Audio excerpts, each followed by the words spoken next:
Halo, Assalamualaikum warahmatullahi wabarakatuh. Sore Pak. Waalaikumsalam warahmatullahi wabarakatuh.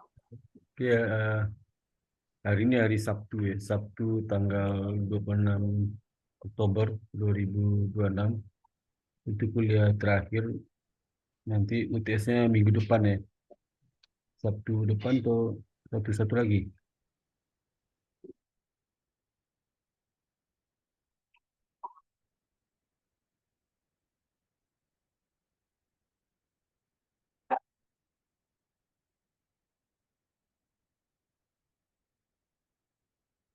Oke, sebelum kuliah dimulai, kita eh,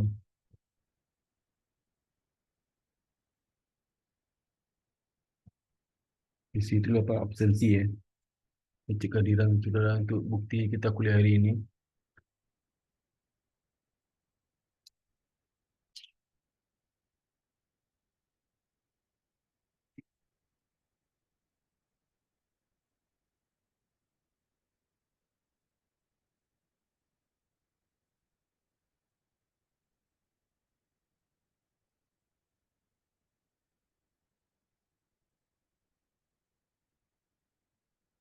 Oke,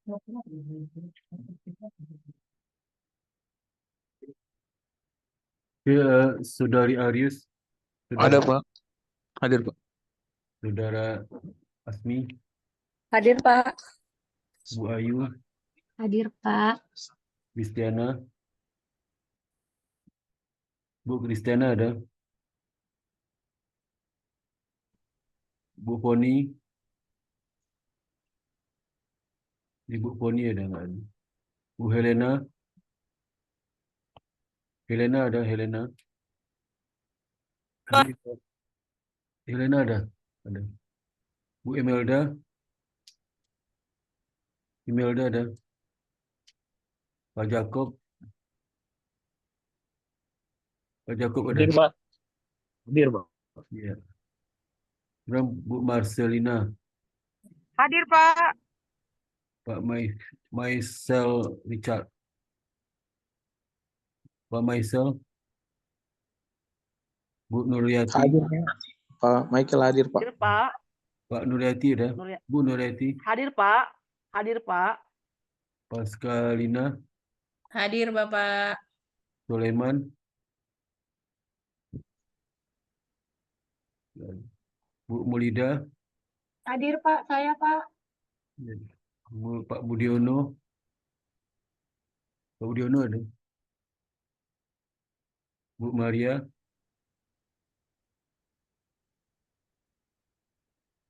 Pak Efrilawan, Pak Efriliawan, Efriliawan, Pak Impra, Hadir Pak. Pak Subhan, Pak Subhan ada, Muhammad Reza, Hadir, hadir. Hadir Pak. Bu Nuni, Nuni ada, kemudian Bu Priscilia, Hadir, Bapak. Pak Tri, Saya hadir, Pak. Bu Franklin, Maulidina, Anwar, Hadir Pak. Farid, Farid, Hadir Pak. Siapa? Farid. Seorang lagi ya, Bu Kristina, Bu Poni, Bu Imelda, kemudian Pak Sulaiman, Pak Udiono, Budiono hadir, Pak. Udiono ada, Hadir, Pak. Maria, Halo, Pak Budiono. Maria, Friliawan, Subhan, Nunik, Franklin, Maulidina. Oke. Nanti saya cek lagi ya. Pak Spaka FP baru jadi Pak. Pak Friliawan. Ya. Friliawan. Ini. Pak Marta mau nanya, Pak. Dan Halo, Iya Pak, Pak, Mulida mau nanya Pak. Ya, Pak, kami kan dari kelompok 10 kemarin sudah ngupload video, apakah sudah dicek Pak? juga saya upload di YouTube ya. Oke, terima kasih ya Pak ya. Saya lihat di YouTube aja. Makasih, Pak. Maria hadir Bapak. Siapa? Siapa tadi, siapa hadir? Maria, Bapak. Oh, Maria. Maria, Hadir LB. Maria Bapak. Maria ini. Oke. Kita mulai lagi kuliahnya ya.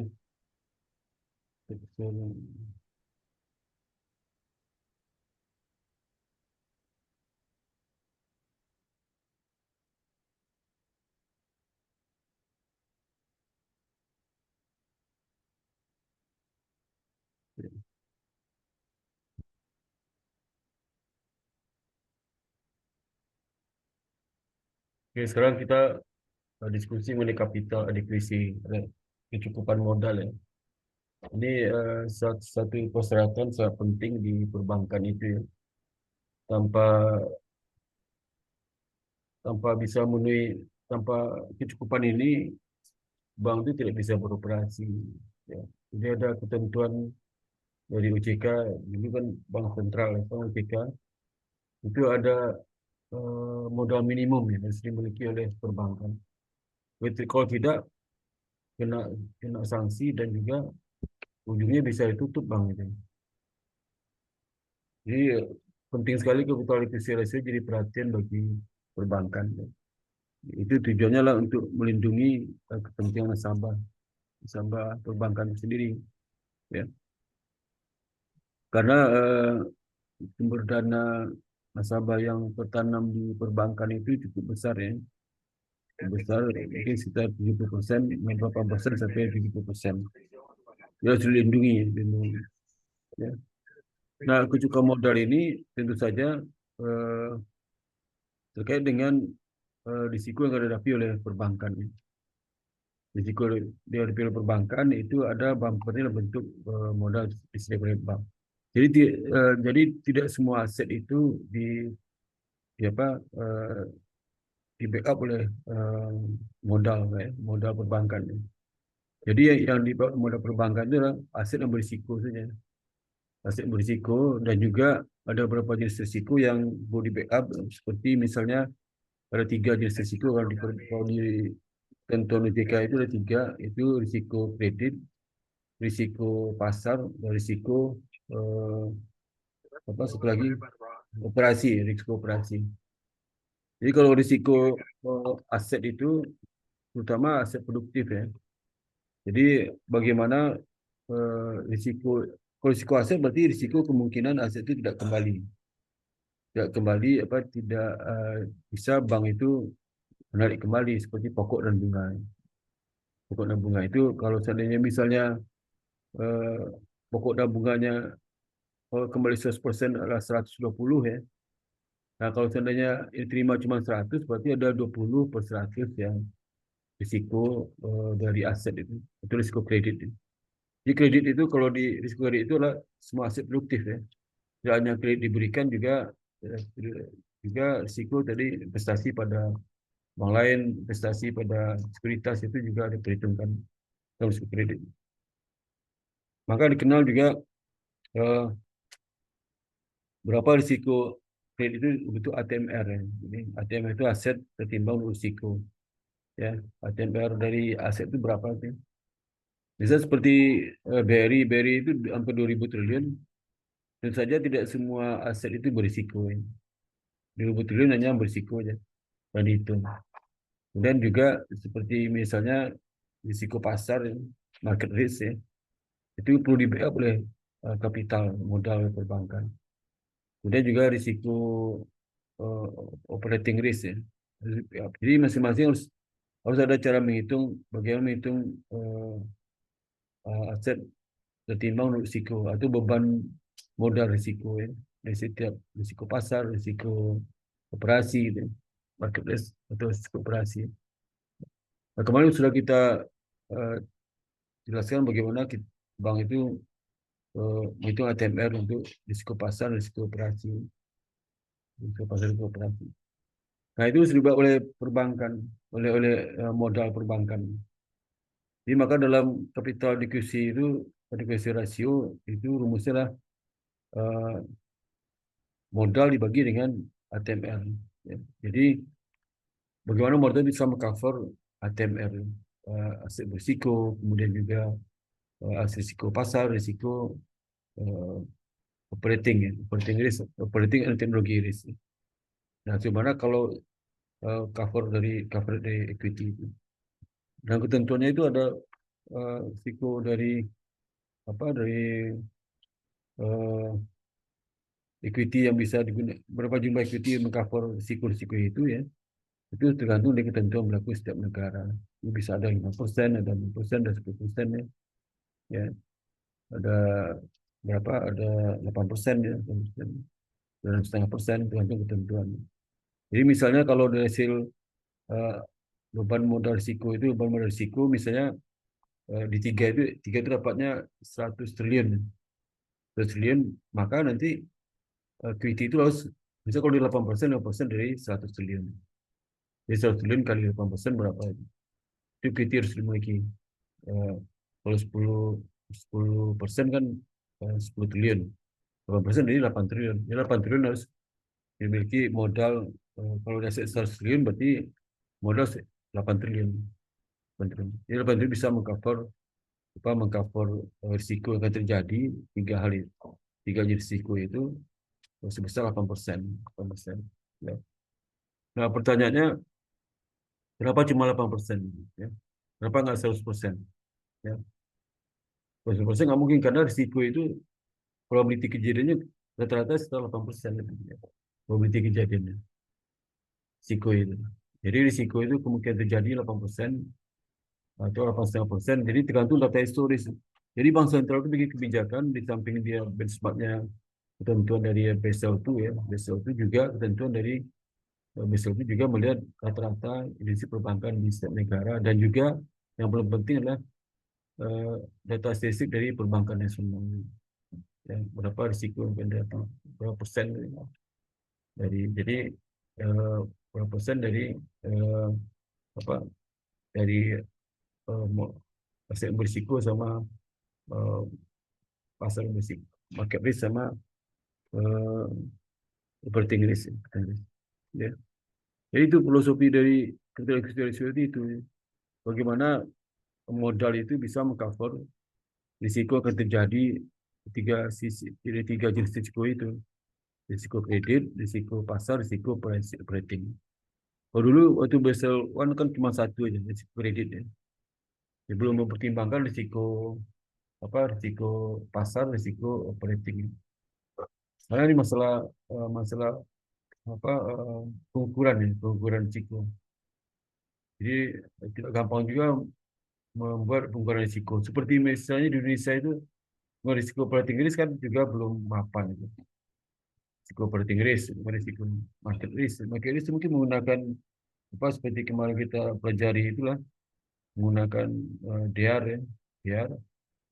Jadi kali akan itu risikonya. Ya. Tapi tidak gampang. Yang paling bisa terukur itulah risiko kredit ya. Risiko kredit diberikan, risiko dari investasi, risiko dari penempatan pada bank itu masih bisa dihitung. Jadi ada tiga risiko itu yang baru bisa dihitung. Kalau seandainya risiko lain bisa dihitung dan sudah mapan, itu kemungkinan dimasukkan juga. Jadi makin banyak risiko yang masuk dalam mempertimbangkan risiko modal, maka perseratan itu berjumlah rupiah akan makin meningkat ya, meningkat. Ya. Misalnya 8%, kali 100 triliun mungkin 8 triliun. Tapi dengan naiknya pembaginya, maka makin besar kan total beban risiko yang akan ditanggung oleh modal itu. Makin tinggi sehingga jumlah modal juga makin tinggi. Karena modal dibutuhkan sama dengan presentasi modal minimum dikali dengan ATMR atau beban modal yang akan terjadi di masa datang, modal risiko. Ya. Jadi fungsi modal itu adalah untuk memproteksi lembaga keuangan dari solvency risk. Ya. Jadi semakin tinggi modal dimiliki, proteksi makin tinggi. Tapi terlalu tinggi juga nggak tepat juga karena risiko itu kan tidak 100% terjadi, hanya 9%, 8%, 6%, 7%. Jadi tidak semua aset, tidak semua trading itu, tidak semua operasi ditanggung semua risiko, ada persentase kejadian. Ya. Nah, yang kedua untuk melindungi deposan yang tidak dijamin dari eksternal guarantor seperti Indonesia LPS. Ya. Itu bagaimana mereka bisa yakin bahwasanya simpanan mereka ya, di perbankan itu bisa aman. Jadi kalau terjadi, yang jelas kalau terjadi kolaps, ya, tentu saja tidak semua dana pihak ketiga itu bisa dikembalikan oleh perbankan. Jadi KAR itu hanya pada kondisi normal ya, normal. Jadi KAR itu misalnya 8%, KAR misalnya, itu 6,5%. Itu kondisi normal ya, kondisi normal. Kalau terjadi risiko itu aman karena banknya bisa mengcover semua. Ya. Tapi kalau kondisi krisis, jadi crash, jadi kolaps, itu pasti nggak bisa monitor mengcover semua risiko yang terjadi. Jadi selalu ingat bahwasanya kecukupan modal minimum itu untuk kondisi normal, ya, bukan untuk kondisi krisis. Waktu apa saya pernah diskusi di Bank Indonesia itu saya menghadiri itu. Itu mereka pakai ilmu zaman Nabi Sulaiman, ya. Itu di mana petani itu harus punya cadangan untuk menghadapi krisis, ya. Nah, kita belum ada itu, ya, belum ada. Kalau modal minimum KAR itu bukan cadangan menghadapi krisis, itu kondisi normal. Nah, nggak gampang juga ya. Misal tuh kondisi misalnya jadi untuk krisis apa kemarin COVID ya, COVID. Nah, berapa cadangan untuk mengatasi krisis COVID itu? Harusnya ditetapkan sebelumnya kan, sebelum tahun 2020 ya. Nah, itu kan hitungnya nggak gampang deh, karena krisis-krisis itu terjadi kan tidak setiap saat dan setiap tahun ya. Dan itu mungkin sekian sekali 10 tahun, 50 tahun ya. Makanya dan tidak polanya mungkin agak sulit ditebak juga ya. Misal krisis ekonomi, apakah ekonomi itu jadi setiap tahun sekali atau 2 tahun sekali, 5 tahun sekali itu gimana? Sulit juga itu. Ya. Tapi sekarang belum ada kebijakan di Bank Sentral, di LPS. Kadang untuk lebih krisis itu di bank itu belum ada kayak, belum ada. Yang ada cuma cadangan menghadapi kondisi normal, krisis pada kondisi normal. Seperti KAR itu 8%, 5%, 8%, 5% itu kondisi normal. Nah, kalau sudah lihat di dalam laporan keuangan perbankan, ya itu equity-nya itu dibandingkan total aset itu equity dibandingkan dengan eh, apa aset risiko pasar dan itu KAR itu ya. Itu rata-rata kan sekitar eh, 8-10%, 10%. Kalau kalau kalau equity dibanding aset itu ada yang 30%, ya. 30% ya. 30% ya. Atau ada juga yang 20%, ada 15%, ya. Karena bank itu pertumbuhan equity-nya kecil. Kenapa kecil pertumbuhan equity? Karena laba bersih operasi perusahaan bank itu laba bersih income itu eh, kecil dibandingkan dengan pertumbuhan dana pihak ketiga. Ya. Jadi pertumbuhan dana pihak ketiga itu jauh besar dibandingkan dengan pertumbuhan laba di perbankan itu. Ya. Sehingga equity itu naiknya tidak begitu banyak ya. Dibandingkan kenaikan aset, dibandingkan kenaikan dari dana pihak ketiga. Terus sudah pahami, jadi sehingga kalau bank itu memberikan kredit ya, maka kredit diberikan itu perlu menambahkan modal atau tidak. Karena pemberi kredit itu menyebabkan ATM-nya itu akan bertambah. ATM bertambah karena ada kredit diberikan dan persentase kemungkinan dia risiko macet dihitung. Bisa contoh ya, kalau seandainya kredit itu diberikan 1 triliun kredit baru akan diberikan 1 triliun. 1 triliun itu berapa kemungkinan dia macet? Ya, bisa 10%. Berarti 10% dikali dengan 8%, ya. Maka ada 800 miliar. Kalau sedangkan tambahan equity. Kalau seandainya karya selama udah pas 8%. Tapi kalau karya 10%, Itu masih mungkin tidak perlu nambah modal. Nah, itu harus dilihat di perbankan. Ya. Kemudian yang ketiga untuk memproteksi klaim dari dana asuransi, keuangan dan pajak. Ya. Itu juga di cover dari cadangan modal ini. Untuk memproteksi lembaga keuangan dari kenaikan premi asuransi untuk biaya investasi pada sektor real lainnya. Ya. Jadi perbankan itu boleh mengekspansi kredit ya, sepanjang kayaknya masih memenuhi modal minimum. Tapi kalau kurang dari minimum, yang ada tambahan kredit itu dia harus nambah modal. Ya. Nah kita lihat nanti apa beda kapital dan insolvency risk. Jadi risiko insolven itu risiko di mana bank itu tidak bisa memenuhi kewajiban yang panjangnya, ya, yang panjang dari sumber dana likuidasi yang ada. Kemudian kapital akuisisi dalam commercial banking. Ya. Bagaimana menghitung kecukupan modal dalam commercial banking. Nah, konsep modal itu kita lihat bagaimana konsep modal. Konsep modal itu ada dua ya, konsep modal. Itu market value dan book value. Ya. Value dan book value. Jadi apakah modal menggunakan market value atau book value? Kalau market value itu artinya modal itu sama dengan aset market value of asset dikurang market value of hutang. Ya. Harga pasar aset dikurang harga pasar hutang. Dapatlah itu yang bersih. Nah, itu konsep modal di sisi mengurang market value.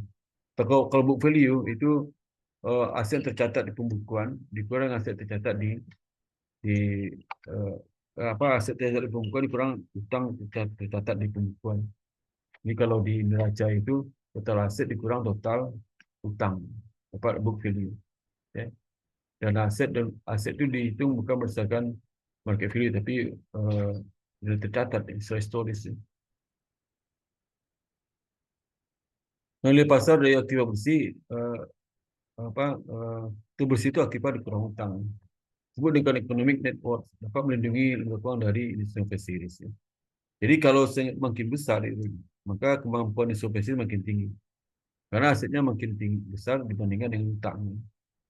Contoh jika nilai pasar aktiva bersih bank itu 10 miliar ya, sama aktiva long term security dari long term security 20M ditambah dengan aktiva long term loan 80 ya.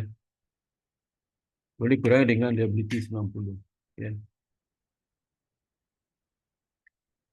Aktiva long term itu 20 ditambah aktiva long term loan ya. 20 tambah 80 kan 100 dikurangi dengan hutang 90 floating rate maka dapatnya 10M ya.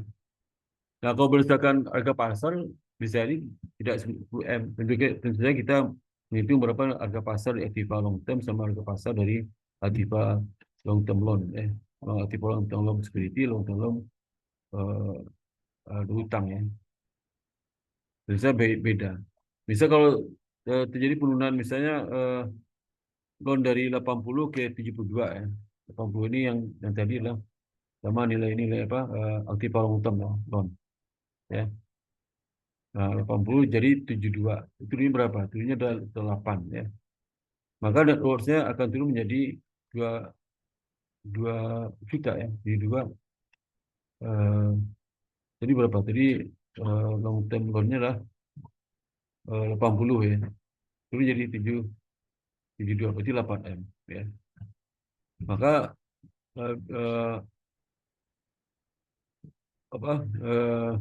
itu loan-nya turun sebesar 12 miliar ya. Dari 80M menjadi 68 ya. Itu yang long term loan. Kemudian maka net worth-nya akan negatif jadi berapa 2 miliar ya. Karena turun 20 ya sama 8 ya. Itu dapatnya 2 miliar ya, 2 miliar. Ya. Di 60 jadi 68 ya. Maka net worth-nya jauh turun jadi 2M ya. Kemudian kalau terjadi penurunan tingkat suku bunga yang berakibat nilai long term security loan dari 20M ya, menjadi 17M ya. Long-term loan security dari 20M jadi 17M ya. Maka turun berapa? 3M ya. Oleh long-term loan dari 80 menjadi 75. Turun dari 5. Ya.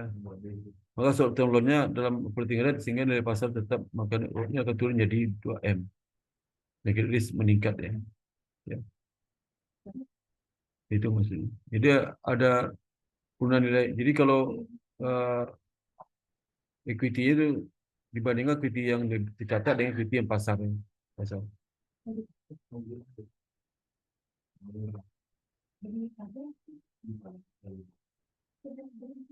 Oleh buku kapital itu total aset dikurang total utang seperti saya jelaskan tadi ya.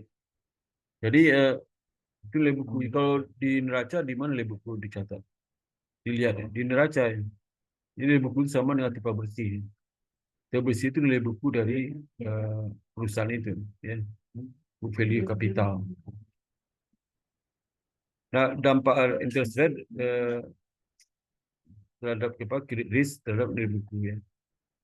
Nilai buku. Jadi kalau dalam manajemen keuangan nilai itu menggunakan present value di mana expected cash flow selama umur aset itu ke depan ya, dan dibagi dengan satu tambah K. K itulah terkait dengan risiko atau interest risk atau credit risk. Semakin tinggi risiko maka nilai aset itu makin turun nilainya. Ya. Jika itu makin tinggi maka nilai pasar dari aset itu makin turun. Jadi hubungannya itu negatif antara interest rate risk, credit risk terhadap nilai buku itu hubungan negatif. Nah, penurunan nilai kredit yang diberikan memungkinkan manajer melakukan accrual discretionary yang tinggi. Ya.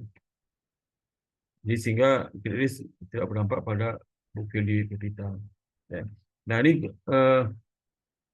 kelemahan dari nilai buku itu seperti itu. Ya. Discretionary itu kebijakan aktual ya, accrual discretionary. Jadi kalau misalnya kalau seandainya dia ingin menaikkan laba ya, maka accrualnya apa? Dia akan mengakui pendapatan yang terjadi tahun depan sekarang diakui. Dan juga menunda pengakuan beban ya. Itu salah satu accrual discretionary yang mungkin lakukan kalau dia target laba lebih tinggi. Ya. Lalu dalam akuntansi namanya earning management. Ya. Manajemen itu mencari beberapa metode pengakutansi yang dipilih yang menghasilkan pendapatan lebih tinggi dan menghasilkan beban lebih rendah. Accrual management yang melalui accrual discretionary. Dalam book value itu suku bunga itu tidak berdampak pada nilai bukunya, nilai buku equity-nya nggak berdampak. Berapapun suku bunga di pasar, nilai buku perusahaan itu tidak berubah. Tidak merubah aset dan tidak merubah hutang. Ya. Tapi kalau menggunakan market value itu akan berdampak pada equity. Ya. Jadi perbedaan antara book value dan market value itu tergantung pada interest rate volatility. Jadi kalau seandainya volatility-nya tinggi, maka perbedaan makin tinggi. Tapi volatility rendah, perbedaannya makin rendah. Jadi kalau seandainya volatility 0, maka tidak ada perbedaan antara book value dengan market value. Karena dengan market value hasilnya sama dengan book value. Kalau perubahan suku bunga tidak ada perubahan. Jadi tidak stabil ya.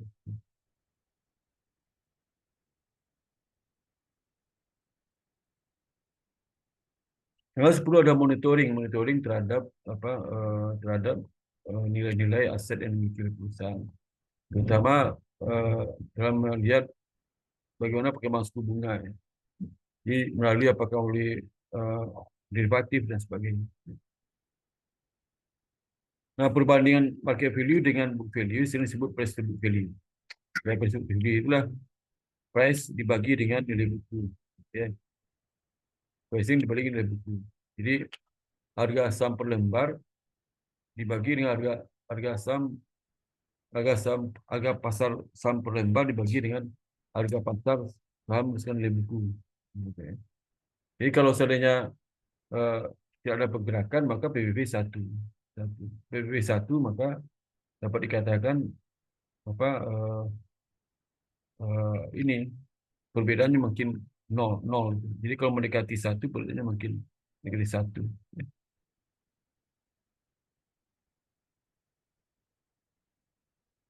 Nah, kenapa sebenarnya argumen nolak market value ini sekarang udah mulai lemah? Karena apa? Karena eh, banyak akuntansi itu mengarah ke market value. Jadi di perbankan itu investment sama eh, diberikan sama apa sama pendapatan pendapatan lain, terutama investasi ya. Itu sudah membolehkan bank itu melakukan nilai pasar, ya, harga pasar. Dan di akuntansi harus harga pasar, ya. Terutama kalau investasi yang jangka pendek ya. Itu market value. Kalau investasi yang panjang seperti obligasi yang panjang itu ada 3 tergantung anunya profesi manajemen, apakah dia memiliki waktu lebih setahun atau gimana, atau 3 sampai 12 bulan, itu mempengaruhi pada pengukuran. Ya. Tapi pada intinya lah di akuntansi itu mengarah pada market value. Tidak semua, tetapi mayoritas mengarah pada market value. Seperti aktiva tetap ini bisa direvaluasi ulang, diberikan juga bisa revaluasi ulang. Nah, sehingga eh, dalam konsep konservatif ya, konservatif itu yang mengizinkan aset itu nilai dengan historis ya, historis. Nggak perlu market value. Itu konservatif. Ya. Jadi konservatif itu artinya kalau terjadi kenaikan tidak pengaruh kepada apa pada nilai aset, kan nilai buku kan. Tapi kalau harga pasar itu pengaruh perubahan suku bunga pengaruh ke nilai aset. Ya. Aset. Tapi kalau konservatif dengan menggunakan historical cost nggak pengaruh. Bagi nilai buku nggak pengaruh. Nah, lembaga keuangan itu akan keberatan memberikan kredit yang berisiko apabila harus dilaporkan dalam market value. Kenapa? Karena itu akan mengurangi nilai kredit yang diberikan itu. Kalau nilai kreditnya kurang, maka berdampak pada kerugian yang timbulkan yang belum direalisasi terkait dengan penurunan nilai. Sehingga itu akan mengurangi aktiva bersih dan mengurangi juga aset. Kalau manajemen bank kan ingin ada pertumbuhan setiap tahun, ya. Jangan sampai turun. Dia harus pertumbuhan.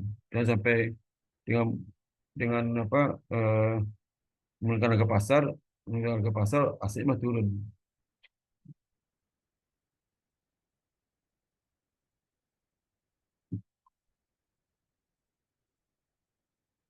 Nah, rumus dari capital asset ratio ini rumus yang secara tradisional ya. Tradisional itu namanya apa itu? Kalau aset dibagi modal bagi aset itu kan salah satu dari persamaan leverage, ya. Leverage salah satu persamaan leverage, di mana artinya eh, semakin tinggi rasio ini ya, maka kemampuan solvensinya eh, semakin rendah, rasio per kapital bagi aset lebih rendah, maka kemampuan leverage-nya makin kecil, ya. Makin besar ini. Jadi kalau dia itu makin rendah kan core capital makin rendah, berarti utang makin tinggi. Sehingga kalau leverage-nya makin rendah. Ya. Kalau dia negatif. Kalau L itu lah, kalau capital asset ratio itu makin eh, rendah, yang rendah, ya, maka leverage-nya makin turun. Solvensi makin turun. Bukan seperti series. Tapi kalau rasio makin tinggi, artinya modal makin banyak, maka utang makin berkurang. Utang makin berkurang menyebabkan kemampuan solvensi makin eh, naik, ya, makin naik. Dan solvensi makin rendah, ya, rendah. Nah, apa sebab core capital? Kan core capital begini asetnya. Core capital itu ekuitas saham tambah dengan saham istimewa tambah memiliki interest yang ada dalam aktiva bersih itu core capital. Ya. Nah, ada kelemahan 3 hal ya kalau seandainya eh, 3 problem kelemahan kalau leverage itu digunakan sebagai capital adequacy.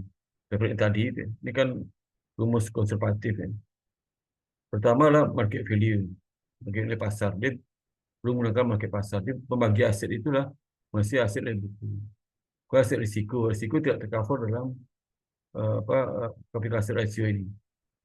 Kenapa? Karena aset itu terlalu aset, bukan Adjusted risk dari total aset. Balance sheet.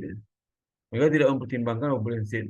Nah, dalam rujukan modal yang sekarang itu balance sheet juga dipertimbangkan dalam menghitungkan. Ini tidak hanya on balance sheet saja.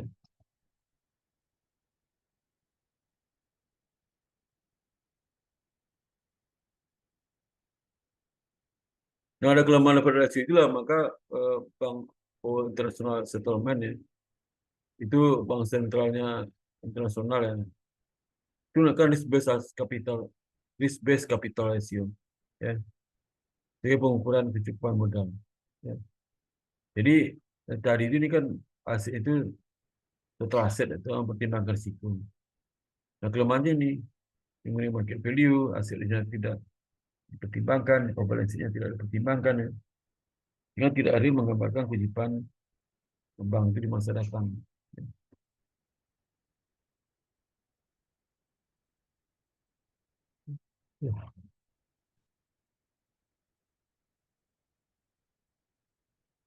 Nah, ketentuan dalam Basel I ditambah dengan penerapan operational risk dalam capital treatment dan mengupdate credit risk dalam Basel I oleh BIS Bank Bank for International Settlement BIS. Yang juga di Basel Agreement 2 tahun 2006. Sekarang Baselnya udah berapa? 3.5 ini, 3,5. Basel 3,5. Nah, 3 pilar dalam Basel itu untuk mengamankan sistem keuangan lah. Jadi ada 3 pilar dalam sistem keuangan terkait dengan perbankan itu. Pertama peserta modal itu tiangnya itu. Jadi kalau bank itu tidak mempunyai peserta modal ya tutup ya. Karena itu tiang dari sistem pengaman sistem keuangan ya. Jadi peserta modal itu harus bisa mengcover credit risk, market risk dan personal risk 3 itu. Di modal minimum itu harus bisa mengcover credit risk, market risk dan personal risk sekian persen. Jadi kalau dia tentu bank sentral 8%, harus mengcover 8%. Di covernya 8% ya. Nah, jadi mengcover itu tidak 100%, hanya 8%. Atau 7%, atau 6,5%. Lalu kedua menentukan modal minimum, 8%. Ini ketentuan yang berlaku, 8%. Ya. Lalu memberikan pedoman bagaimana mengungkapkan struktur permodalan. Ya. Itu ada core kapital sama additional kapital. Risk exposure, bagaimana mengungkapkan potensi risiko yang akan terjadi di perbankan itu. Dia mulai dashboard itu kelihatan dia sudah estimasi risiko yang terjadi. Jadi pantau itu setiap hari. Dan bagaimana juga kapital adequacy itu secara detail, modal minimum. Ya.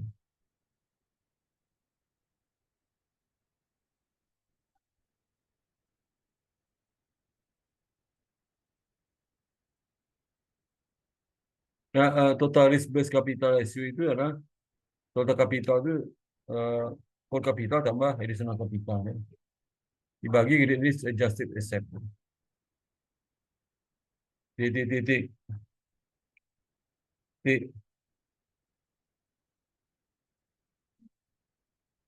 Titik tolong suara anak itu.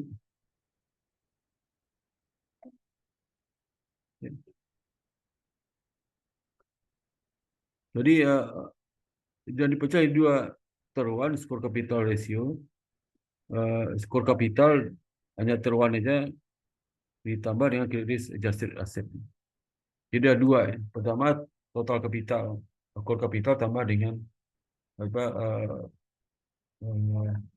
additional capital. Ya.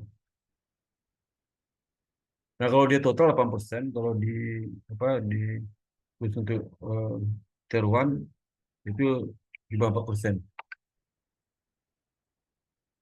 Gitu.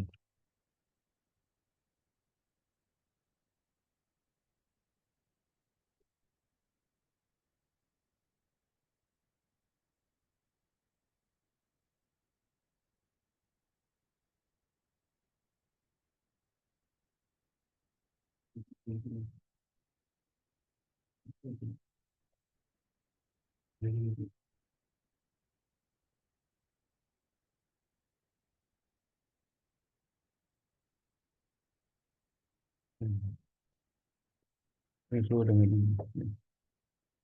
Nah, ini tabel 1 itu menggambarkan core capital ya. Basel One ya. Jadi ke core capital teruan itu yang modal inti ya. Itu yang ada di komponen di aktiva bersih. Di ekuitas, kalau di neraca itu ada ekuitas itu. Itu ada common apa shareholder ya. Common stockholder atau sekarang nama shareholder di Indonesia shareholder. Kemudian qualifier kumulatif dan non kumulatif atau perpetual corporate stock ya, itu kalau ada saham istimewa. Kita mungkin nggak ada saham istimewa ya. Di perbankan itu kayak nggak ada sama sekali istimewa. Itu kita yang nggak ada. Kemudian juga minority interest ya. Hak minority dalam equity. Jadi equity itu adalah misalnya kalau dia konsolidasi, laporan konsolidasi, nanti mencantumkan hak minority di aktiva bersihnya itu. Tapi kalau laporan keuangan bukan konsolidasi, itu hak minority nggak ada. Ya. Kemudian juga dikurang goodwill. Ya, kalau ada goodwill ya, goodwill itu biasanya kan di apa dibikin aset kan. Nah, ini dimasukkan di equity sebagai pengurang goodwill ini. Ya.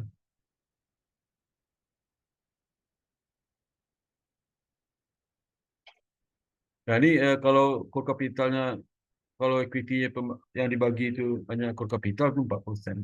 Ya. Ya.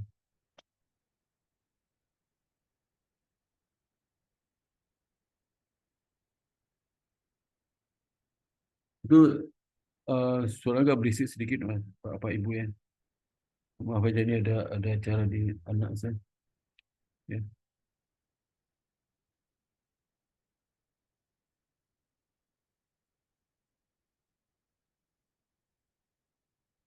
Nah, modal tambahan teruan tertu ya, itu suplemen kapital atau additional kapital.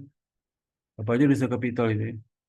Itu cadangan apa kemungkinan penurunan nilai dari loan dan leasing ya. Jadi kredit ya, penurunan nilai. Kalau kita namanya apa itu? Cadangan penurunan nilai ya, penurunan nilai. Kemudian itu masuk dalam uh, additional capital itu. Ya. Jadi kalau menggunakan total equity sebagai pembagi di atas, pembagi di atas. Ya. Jadi semakin kenapa itu sebagai apa menambah additional capital ya? Karena dengan melakukan cadangan itu menyebabkan equity kan turun. Jadi turun. Jadi turun equity itu dianggap itu mereka sudah punya cadangan dan sebagai modal bagi perbankan untuk antisipasi kemungkinan penurunan nilai. Maka dia taruh di bagian equity di atas itu.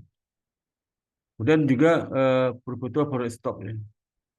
Jadi kalau ada apa saham istimewa, well evolution reserve cadangan terkait dengan equity dan holding. Ya. Kemudian dikurang dari apa total one dan total two ya. Investasi unconsolidated subsidiary itu sebagai pengurang. Seperti reciprocal, ada deduction, kemudian total capital, teruan kurang tentu dikurang deduction.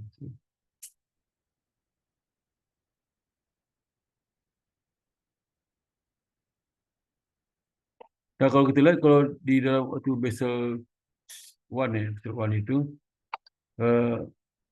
kalau total risk ratio ya, total risiko Basel ratio itu well capitalized ya, itu di atas 10%. Ya. Kalau Tier 1 risk ya, base ratio. Jadi kalau berdasarkan kalau total risk ini kan total equity ya, total equity sama dengan Tier 1 tambah Tier 2. Jadi core capital tambah dengan additional capital. Jadi di atas 10%. Kemudian juga kalau seandainya menggunakan Tier 1 aja itu di atas 6%. Kalau rasio biasa tanpa mempertimbangkan risiko itu adalah 5%. Karena kalau kecukupan adequate capitalize ya, ini kan well capitalized, ya, sudah cukup lah 8% kalau total. Jadi 10% berarti udah well sekali itu. Kemudian kalau yang hanya taruhan aja 4%. Kalau leverage yang konservatif di mana tanpa mempertimbangkan risiko itu 4%. Ya. Kemudian kalau kondisi modal tidak cukup ya di bawah standar itu di bawah 8%. Ya. Dan juga kalau taruhannya itu di bawah 4%, kemudian leverage ratio yang konservatif tanpa mempertimbangkan risiko itu 4%. Nah, ada kapital sangat signifikan itu kalau seandainya di bawah 6%, itu signifikan betul-betul di bawah di bawah ketentuan. Kalau critical under capitalized itu di 2%. Biasa kalau kita di bawah 8% udah diancam itu tutup bank di bawah 8%. Bagi 6%.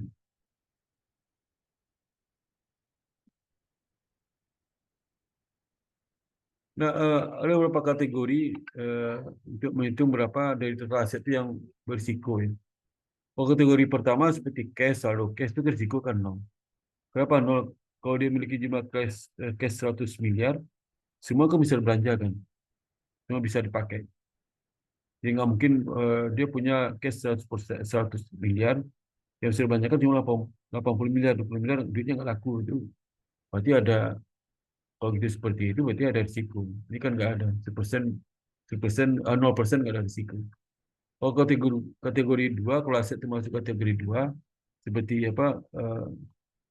kes dalam proses penagihan OECD, interbank deposit, OECD itu 20% kemungkinan berisiko. Jadi kalau dia punya kategori 2 itu 100 miliar, maka ATMR-nya itulah 20% kali 100 miliar dapat 20 miliar. Kemudian kalau kategori 3 itu ketimbang risikonya 50%. Jadi kalau dia memiliki total aset kategori 3 50 miliar, berarti risikonya adalah 25 miliar ATMR. Dan kategori 4 itu tertimbang itulah risikonya 100%. Itu sedikit macet. Ya. Jadi selain dari yang di atas kategori 1, 2, 3 ini, semuanya dianggap sebagai kategori 4. Jadi di ATMR-nya pasti 100%. Ya biasa di bank itu kalau 100% itu lah berarti kiri macet. Itu yang lain. Tapi bisa nggak banyak. Nah ini contoh misal bagaimana kita menghitung CAR itu ya. Ini kalau menggunakan Basel One ya. Sekarang udah nggak lagi pakai itu, tidak, kita harus mengetahui lah bagaimana cara. Jadi pertama itu dia ada 4 kategori kan. Kategori pertama 0% tertimbangnya. Kategori kedua 20% tertimbangnya. Kategori 3 50% tertimbangnya. Dan kategori 4 itu 100%. Ya. Nah, ini sudah dibagi ya. Misalnya asetnya ada cash, saldo di bank sentral, treasury bill, long term treasury security, long term government agency. Jadi terkait dengan obligasi pemerintah itu dianggap tidak berisiko ya.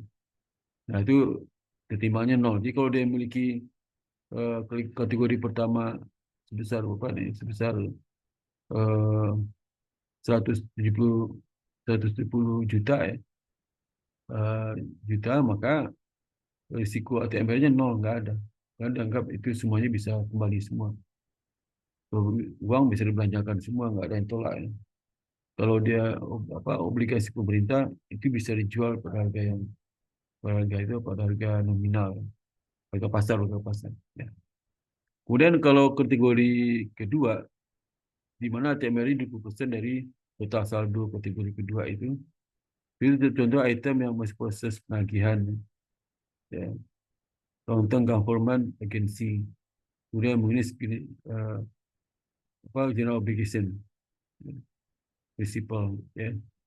Nah ini dari jumlah ini diperkirakan kemungkinan nggak tagih itu 20%. Maka ATMR-nya 20% dari jumlah ini. Kemudian 50% lah kalau kredit yang diberikan kepada asrama, kemudian tempat tinggal dengan jaminan mortgage ya, hipotek ya, ini agak 50%. Artinya kalau seandainya dalam kategori 3 itu memiliki 100 miliar, maka ATMR-nya 50 miliar. 5% di 100 miliar. Nah, yang keempat adalah kategori 4 ini, 100% semua harus di ATMR kan. Ya. Itu terutama apa ini loan misalnya pinjam kepada Bank of America Triple A 10 itu masuk kategori 3 kan, yang 4 ya. Kalau commercial loan, kemudian commercial loan Triple A rate sama A rate. Commercial loan di mana apa rate-nya itulah BB ya. Kemudian kalau commercial loan itu Triple C. Ya. Kemudian juga eh, pinjaman kepada dunia ketiga itu ya. Yang negara miskin itu juga termasuk 100% ya. Dan B apa B plus ya, B plus. Kalau triple double B kan plusnya 2 kali, kalau triple B plusnya 3 kali. Ini 108. Dengan premis equipment ya. Itu 22. Jadi totalkan semua nanti dikali 100%. Ya. Kemudian reserve for loan loss. Ya. Nah, reserve for loan loss ini itu termasuk additional capital, itu nama modal, bukan sebagai apa masuk kategori 4 ya. Reserve for loan loss ya. Premise equipment itu termasuk yang apa bukan aset yang berisiko tapi cadangan. Nah, ulang overbalance sheet, dia memiliki overbalance sheet juga. Overbalance sheet itulah di mana transaksi yang akan mempengaruhi aset di masa datang, akan mempengaruhi utang masa datang. Jadi kalau ada transaksi itu nanti pas exercise akan menimbulkan aset atau saat exercise menimbulkan utang. Itu namanya apa? Overbalance sheet ya, item. Nah, seperti misalnya dia memiliki 80 miliar dolar ya dalam bentuk loan commitment 2 tahun. Jadi loan commitmentnya sekitar berapa ini? Sebesar 80 miliar dolar loan commitment. Kemudian 10 miliar direct credit substitusi standby letter atau kredit ya. Standby LC ya. Itu kan tipe B perusahaan di Amerika. Kemudian 50 juta dalam bentuk komersial LC itu kan dalam rate triple B perusahaan di Amerika. Kemudian juga di samping itu obligasi juga memiliki one fixed floating interest rate swap untuk 4 tahun dengan national amount dollar value ya. Ini nilai berapa nilainya ya. Nah, ini datanya. Sekarang pertanyaannya bagaimana kita menghitung apa current kan ya. Nah, biasanya kita ada dua kita cek ya. Pertama mengenai equity, yang kedua mengenai ATMR. ATMR kredit ya. Kredit risk ya, ATMR. Nah, untuk yang equity bisa ada dua ya. Pertama total equities atau kedua core capital aja. Core capital dibagi dengan ATMR ya. Nah, ini masuk unsur overbalance sheet juga ya. Di CAR itu tidak hanya overbalance sheet juga overbalance sheet ya. CAR yang dihitung. Nah, kita lihat bagaimana kita menghitung ATMR ya. Atau dalam bahasa Inggrisnya credit risk adjusted. Credit adjusted itulah nilai aset setelah mempertimbangkan risiko ya. Risiko. Di sini disebutnya ATMR.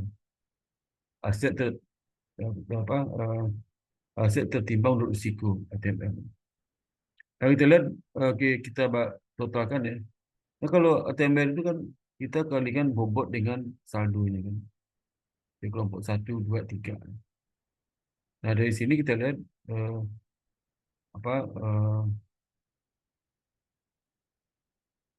untuk kategori pertama Itu 8, 8 di sini. Ya, saldo 8, 8 ditambahkan semua. Ya, ditambah kembali. Ya.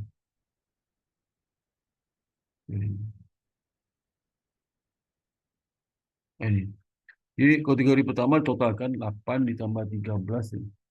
Tambah 60, tambah 50, tambah 42. Ya. Dapatnya apa berapa ini? Ini dapatnya. Berapapun hasil kan dikali 0. Jadi enggak ngaruh. Dan yang ke kategori 2 ya. Kategori 2 saya perhatikan. Itu saya tambahkan ini. Itu yang proses of collection 10. Long term government agency 10. Tambah municipal general application 20. Jadi 40. Ya. Tambahkan ni 40. Kemudian kategori 3 ya, tertimbangnya lah 50% tertimbang risiko. Dikali kategori kedua itu ada 2 item. Ketiga itu ada 2 item. Item pertama lah University Dorm Bond, obligasi asrama mahasiswa itu. Kalau dia pinjam uang, itu obligasi. Kemudian residential 1 to 4 ya. Itu nilainya ada berapa? 308. Jadi dijumlahkan 34 tambah 08 lagi 50%. Itulah TNR. Kemudian kategori 4 ini. Kategori 4 juga banyak ini. Jadi, kategori 4 itu mulai warna merah itu. Warna merah. Ya. 10, 86, 8 ini. Sudah 1, 3, 4 ya. 1, 2, 3, 4 ya. 10,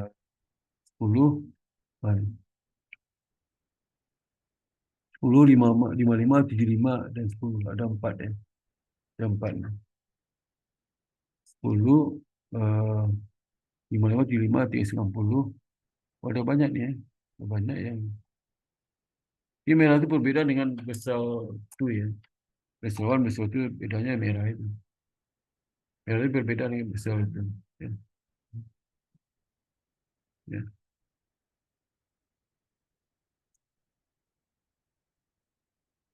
Ini jumlahkan ya, apa dari 10 sampai 55, 75, 390, 10, 108, 22, minus 10 ya. Itu yang saya beri 2 ni, saya beri 2. Karena yang nilai yang minus 10 sama minus 10 ni dia tidak dihitung bobotnya, bobot tertimbang ya. Dia dapat total berapa ni? Ya 5% kali ini 0, 20% kali 40, 5% kali 34 tambah 38, kali 10% ke tambahkan ni. Dapatnya 849 ya.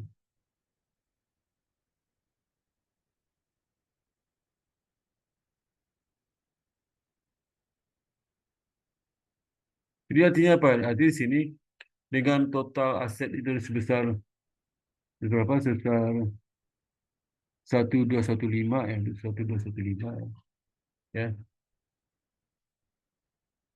Maka yang termasuk ATMR yang berisiko lah 849 juta. Besar juga berisiko. Lebih berapa? 70% yang berisiko. Ya. Sehingga nanti kita disejusted berapa 849 ini. Kemudian itu nanti bagi ini belum ada ya, belum kalau beda belum itu. Nah, sekarang kedua lah, bagaimana dengan besar berapa besar tu ya, besar tu. Yang merah ini, beda besar itu dengan orang merah itu. Ya. Nah, contoh tadi itu misalnya tadi masuk kategori apa? Kategori berapa? Kategori 3 ya. Kategori 3. Nah, dengan besar itu masuk kategori 3 ya. Kategori 3. Ini. Bertiga. Yang di kategori 2 dan 3. Ini ada 2 ada 3. Kemudian juga yang masuk dari kategori apa 100 ya. Itu kategori 150. Jadi kalau di Barcelona kan tidak ada 150. Ya. Ini ada 150. Barcelona itu termasuk 150 tertimbang. Ini lebih tinggi daripada itu dari nilai saldonya.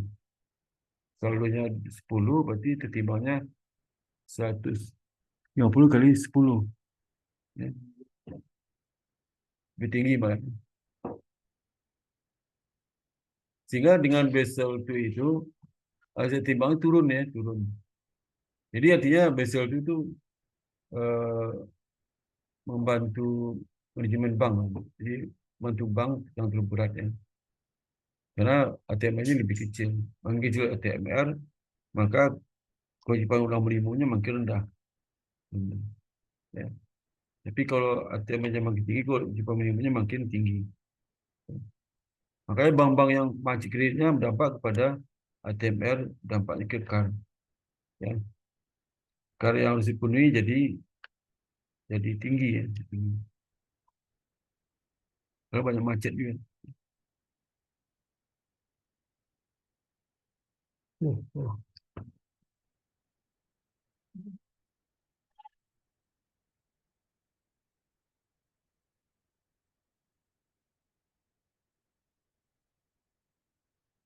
Nah, sekarang bagaimana kita menghitung apa ATMR yang terkait dengan apa overlancet ya, overlancet. Overlancet ada dua kelompok ya. Kelompok pertama adalah terkait dengan ini apa komitmen ya, komitmen. Yang kedua terkait dengan apa pasal berjangka itu apa namanya? Terkait dengan ini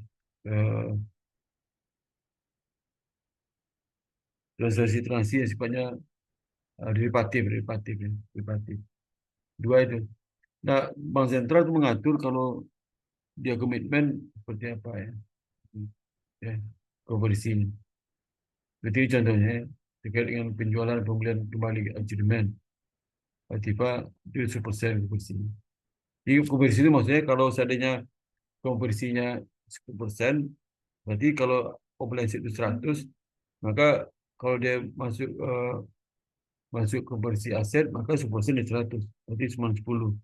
10 yang dimasukin ke dalam angka adjusted sekian. Pak, persentase angka kalau jadi aset. Nah, kalau menentukan berapa tertimbangnya, kali lagi persentase kali hasil itu. Itu kali dua tahapan itu. Kalau menggunakan apa tertimbang dari komitmen ini. Ya.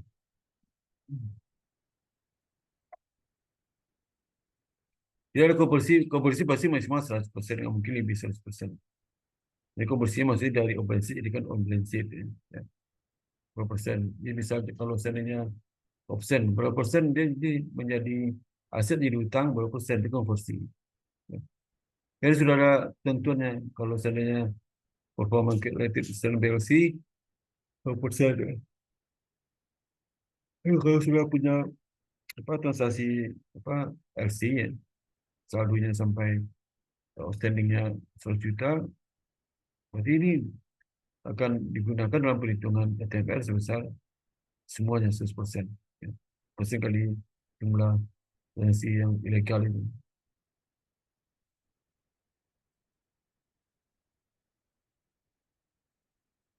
Ini contoh ya.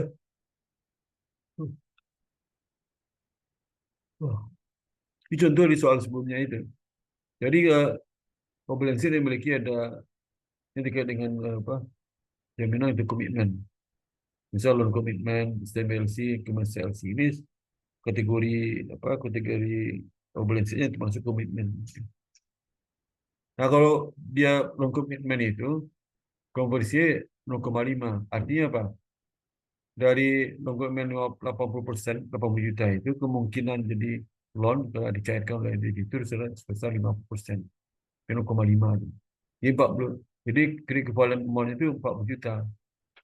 Tidak semua 80 juta, tapi 40 juta. Kemungkinan dia jadi konversi ke aset. Karena loan komitmen nanti kan konversi jadi aset. Tak semua, separuhnya. Kalau SMBLC itu semuanya. Kalau SMBLC itu 100 juta, ya.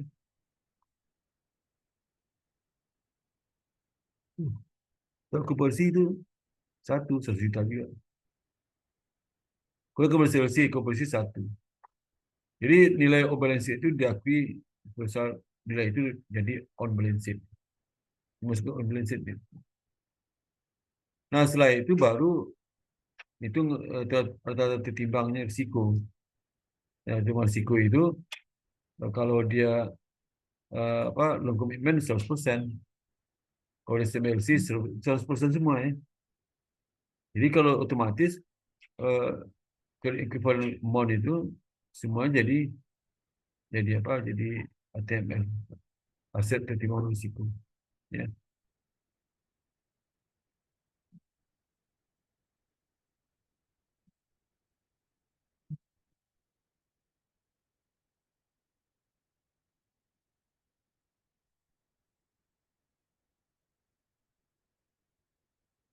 Itu totalnya 60 juta.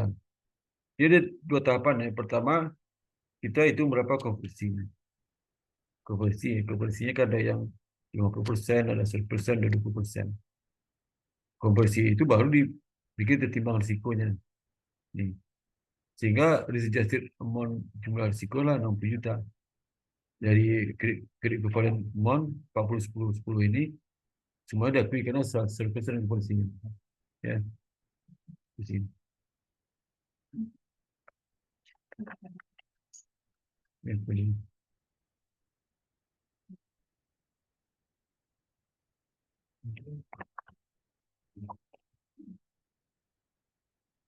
Nah, bagaimana kita menghitung ATMR untuk kalau dia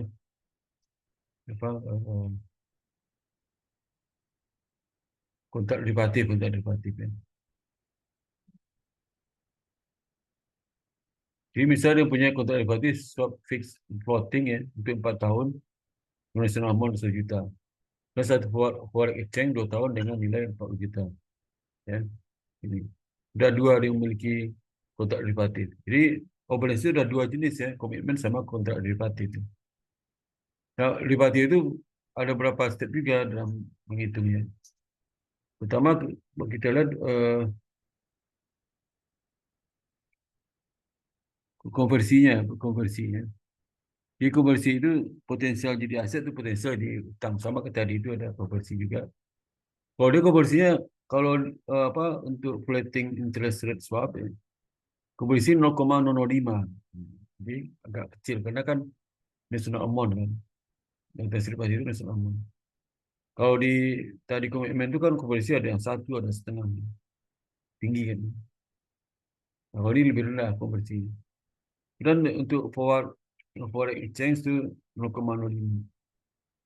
Sehingga potensial exposure, potensial dia berisiko ya. Jadi aset berisiko, utang berisiko ya. Itu dikalikan konversi faktor konversi dengan national amount. Itu dapatnya 0,5 juta. Kemudian 0,05 kali 40 juta dapatnya 2 juta ya. Ya. Lalu ada lagi replacement cost-nya. Replacement cost kalau yang pertama itu 3 juta, kemudian current exposure-nya 3 juta ya. Sehingga equivalent amount-nya lah 5 juta tambah 5 juta ni replacement cost 3 juta di 5 juta. 3 juta dapat 0,5 kali 0,5 kali berapa? Dapat 0,5 juta ya. 2 juta. 0,5 juta itu nanti replacement cost 3 juta. 3 juta tambah 0,5 juta tambah 3,5. Jadi 3,5 itulah 3 juta tambah 0,5. Dan tu forex exchange itu potensial exposure 2 juta ya. Nah, replacement minus 1 juta, 0 itu diabaikan. Dapat 2 juta. Ya. Nah, sehingga kita bisa hitung ya berapa ATMR dari obligation ini. Obligation, ya. Dapatnya berapa? Dia asumsikan semua untuk aset ya. Itu ekuivalen 5,5 juta ya. Dari risiko tertimbang. Ya. Ini 3,5 ya. Nih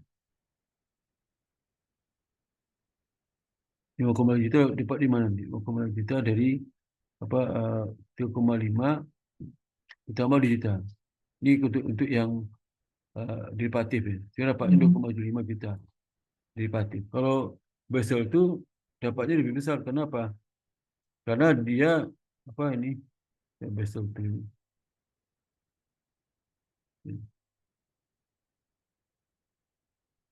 Karena 100%, 100%. Jadi bobotnya itu bukan, ini kan 0,5, dia itu 5%, dia 100%. Jadi semua 5,5 juta ini diakui sebagai ATM Basel itu. Jadi untuk yang obligasi dalam bentuk derivatif itu dengan Basel itu makin menaikkan risiko ya, sehingga menaikkan jumlah rujukan modalnya. Nah, sekarang kita dapat lihat contoh pertama sebenarnya berdasarkan Basel I, nota kredit ini sudah sama dengan 849 ini. Ya. Basel I ini berasal dari kredit status risiko kredit ya. ATM risiko kredit. Kemudian yang 60 juta ini dari komitmen, 2,75 dari obligasi. Dari derivatif ya, derivatif ya. Ini komitmen ini derivatif. Ya. Total 91,35. 60 juta itu ini. Bukan 60 juta ini. Ya, 60 juta untuk yang Basel I ya. Kemudian yang untuk yang 0,5 juta, sorry. Kemudian untuk yang 60 juta, 2,75 juta di sini. 2,75 juta ya. Dapatnya 91,5. Kalau dia Basel itu ya, Basel itu satu sisi kreditnya lebih kecil ya. Dan kalau adjusted value-nya itu juga lebih besar 60 juta dari semua. Sama nih 60 juta. Kalau adjusted value-nya dia lebih tinggi karena dia bisa satu semua. Ya. Nah, sehingga kita bisa hitung karnya. Ya, karena itu kita lihat karnya lah. Pertama kita lihat equity. Ya.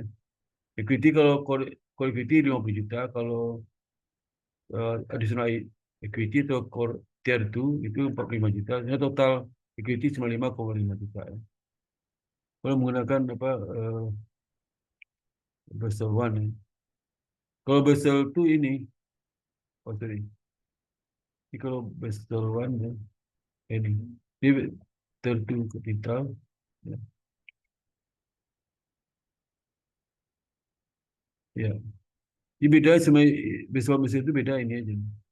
Beda di sisi ini. Ya, ini. Ya.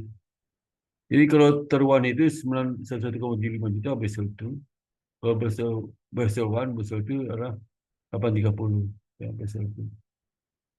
Jadi 830 juta, 50 juta bagi 830 dapat 602. Oh ini 5,48. 50 juta bagi 91,75 ya. Gitu. Jadi artinya lebih tinggi Basel itu ya. Karena apa? Karena pembaginya lebih rendah ya, lebih rendah. Kalau Basel I kan cuma satu dia 830. Lebih rendah pembaginya maka nilai dari karet menggunakan teruan itu lebih tinggi, 6,2%. Kemudian total risk base, total kapital, tertu tambah teruan ya, itu 95 juta. Bagi sama 91,75, ini 95 juta juga 830. Jadi 1042, 1045. Jadi dengan Basel itu ya, itu total risknya jadi apa? Karnya jadi apa? Di 11% naik kan. Ya. Kenapa naik karnya? Karena ATM ini turun jadi 91,5 jadi 830,0 ya turun. Ya. Kemudian juga dari sisi total risknya juga sama. Total risk dari 91,5 sekarang terus tadi apa? 50 juta sekarang 85 juta. Ya. Jadi lebih naik ya, naik 10,42, Basel II-nya 9,45. Jadi Basel II ini artinya menyebabkan beban bank untuk menyiapkan modal minimum itu makin turun. Jadi kenapa? Karena pertama dari si credit risk ya, dia lebih rendah kalau Basel II ya, di mana Basel I. Ya. Dan juga di sisi yang lain di comprehensive ya, dia mungkin rendah. Deposit malah lebih tinggi, tapi naiknya lebih tingginya overbalance sheet itu tidak sebanding dengan apa rendahnya itu apa ATMR ya.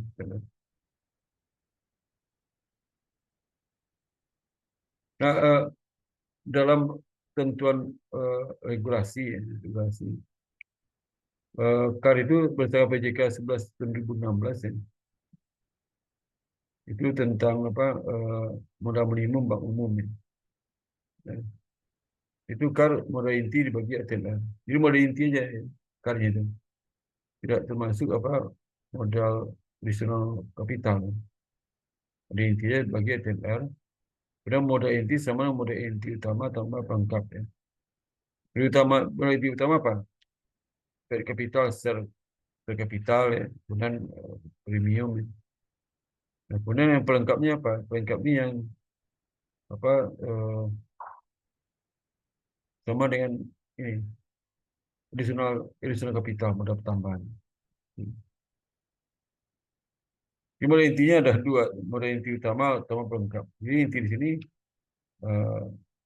maksudnya ya total modal ya, total modal. Minimum modal adalah 8%. Itu ketentuan. 6% modal minimum. Kemudian minimum modal inti utama 8,5%. Ya. Di ketentuan OJK nomor 11 2016 itu ATMR digunakan ada 3 ATMR ini. ATMR risiko kredit, ATMR untuk risiko personal, ATMR untuk risiko pasar. Ya. Dan bank wajib juga memperhitungkan ATMR risiko kredit, ATMR risiko personal. Bank unit kriteria tersebut wajib menghitung ATMR risiko personal.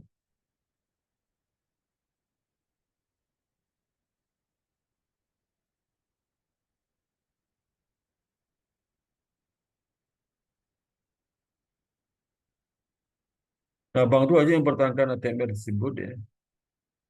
Kalau tidak dia akan ditegur dia. Ya.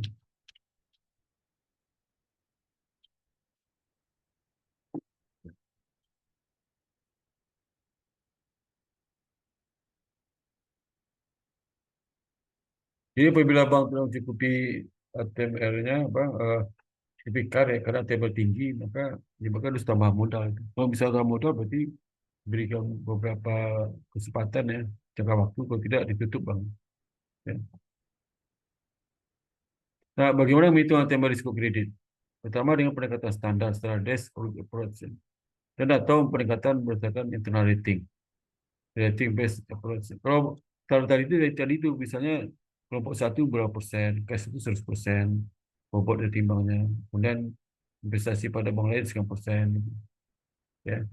Atau bisa juga menggunakan internal rating, dia berdasarkan ketentuan dia sendiri, ya. Misalnya contoh cash 100% kan, kalau dia investasi pada bank lain berapa persen, juga sesuai dengan ketentuan bank sentral, bank OJK. Risiko pasar yang wajib dihitung oleh bank itu risiko suku bunga, risiko nilai tukar, itu kurs dan bunga ya. Nah, ini soal capital adequacy cukup modal. Ya. Misal gini ya, misalnya negara keuangan memiliki neraca segi berikut ya. 6% semi-annual 4 tahun treasury notes, 3% annual 3 tahun double A red bond ya. 5% annual 5 tahun triple B red bond obligasi dengan rating triple B. Ya. Ini par itu maksud nominal. Itu 15 ya. Total asetnya 40. Ya. Kemudian kalau utang itu ada apa subordinate debt ya. 20, equity capital 20. Itu.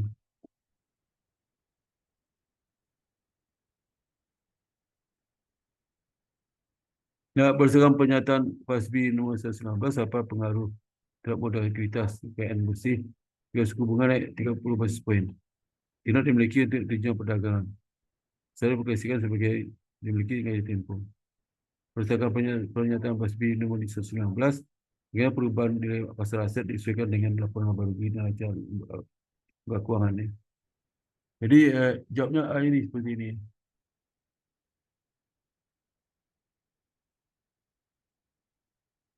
Jadi apa dapatnya 10K present value dari ini kan menggunakan nilai pasar. Present value aset ya. M-nya 8 ya. M-nya 8.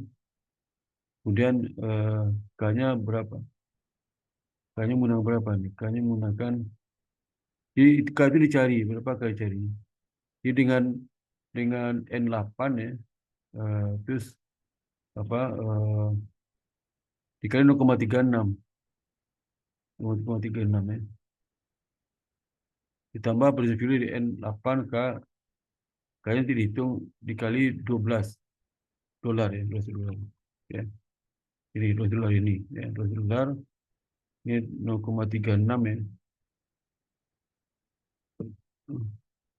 Kemudian dapatnya K itulah 56465 ya. 36 itu dari apa bunga dikali nominal ya. Ini 8 kali. 8 kali terima nominal bunga 0,36 ya. 36. Di mana dapatnya 6% kali 12 ya. Kan 6% kali 12 berapa? Kali 4 tahun. Kali 4 tahun. Dapatnya setahun itu 0,36, 8 tahun. 8 tahun itu 0,36.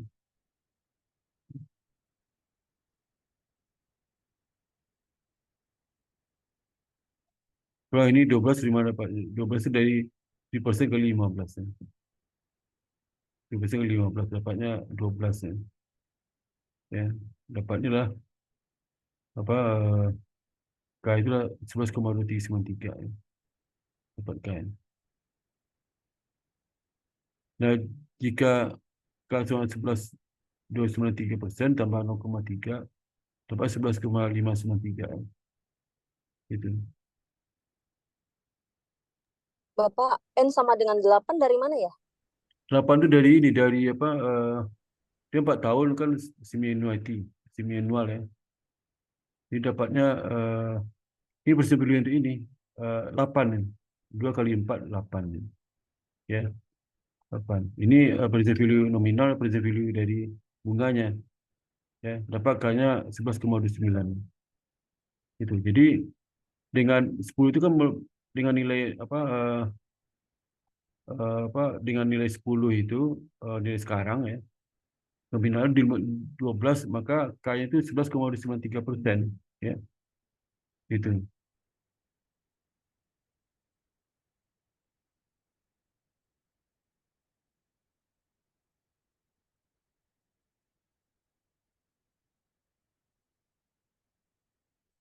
Kalau suku bunga naik 30% itu kan ini naik 30% maka dapatnya 11,93 kali 0,30% dapat 11,592 11,593 ya. 11 ini 11,593. Ini dua ini enggak ada. Ya. Dibagi dua kan masih manual 6 bulan. Jadi 5,7965%. Jadi nilai itu nilainya akan menjadi berapa itu? Jadi 8 K-nya 5,7592 ini diskon vektornya ya dikali bunga 6 bulanan. Kalau bunga tahunannya dapat 72 itu. 72. 6 kali 12 72. Kalau 6 bulan bagi separuh 0,36. Tambah persen value nominal. Yang nominal kan 12. Maka dapat 9892 ya. Jadi nanti kalau suku bunga naik 30 basis point ya, maka nilai sekarang jadi 98992, bukan 10 lagi ya. Ini turun nilainya. Kan suku bunga naik nilai turun ya. Naik turun. Jadi ada perubahan nilai sebesar berapa? 9892 dikurang 10 ini. Dapat minus 0,108 dikali 1000 ya. Ini kalau untuk kurang 1000 ya. Juta. Ini kalau 6 juta. 6 juta kan ke juta, jadi total nilai penuhnya adalah 170,39. Berarti ini ya. Ini present value untuk yang T-notes yang nominal 12%, sekarang rate 10. Kalau suku bunga naik 30 berapa? Ya. Nah, sehingga cara yang sama ya dilakukan, dibuat juga seperti misalnya untuk apa? Kalau 3 tahun bond 15 tetap 15 ya. Ya.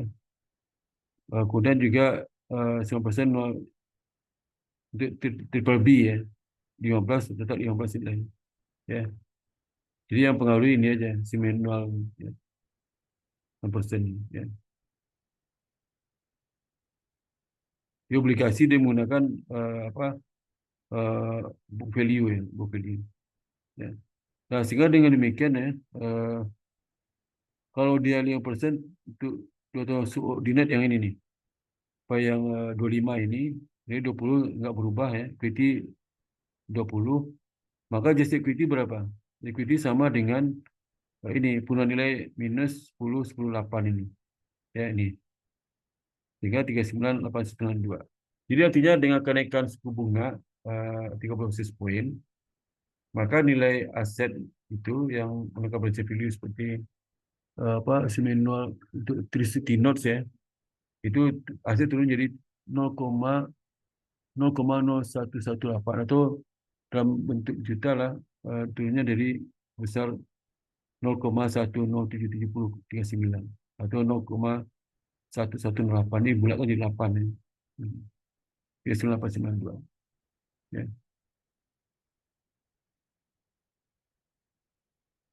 Itu maksudnya.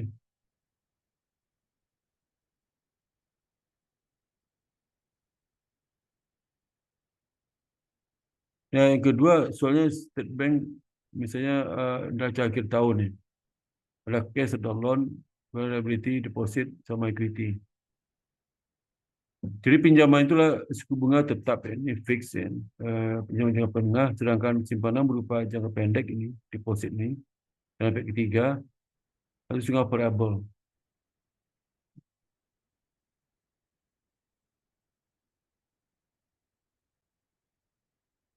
Nah, 3% dari pinjaman dianggap tidak dapat ditagih dan dengan demikian tidak memiliki nilai ekonomi. Sepertiga di pinjaman tidak dapat ditagih akan ditagih. Soalnya kenaikan suku bunga telah menyebabkan penurunan 5% andai pasar di sisa pinjaman. Ini lebih bisa sifatnya apa? Pertanyaan mengenai teori ini, aplikasi teori. Apa dampak terhadap neraca setelah penyesuaian yang diperlukan melakukan akuntansi nilai pasar? Ya.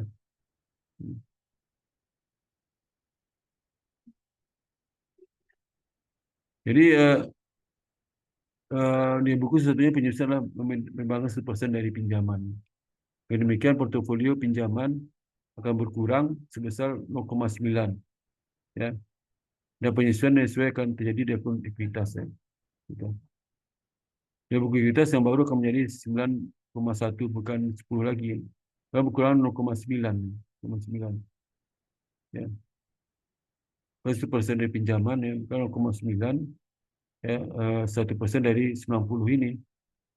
Sehingga nilai portofolio 0,9 sehingga equity berkurang 0,1 jadi 9,1 0,9 90 kurang 0,9. Jadi kalau pakai nilai buku ya, kalau loannya itu turun jadi apa 1% itu sebesar 0,9 ya. Nah, kalau nilai pasar penurunan 3% dalam nilai pinjaman akan diakui, demikian juga penurunan 5% dari nilai pasar dari hisa pinjaman. Kita akan berkurang 0,03 kali 90 ini. Ini kan naik 1%, 3%. Dan ditambah dengan 0,05 kali 90 ya. 90 di 90 dikali 1 kurang 0,03 ya. Kemudian nilai ini ya. 3%. Jadi kalau yang pasar itu bunga berbunga ya. Sehingga harga pasar baru to book value ratio lah 2935 dibagi 910 ya. Jadi kalau yang 910 ini berdasarkan nilai buku ya.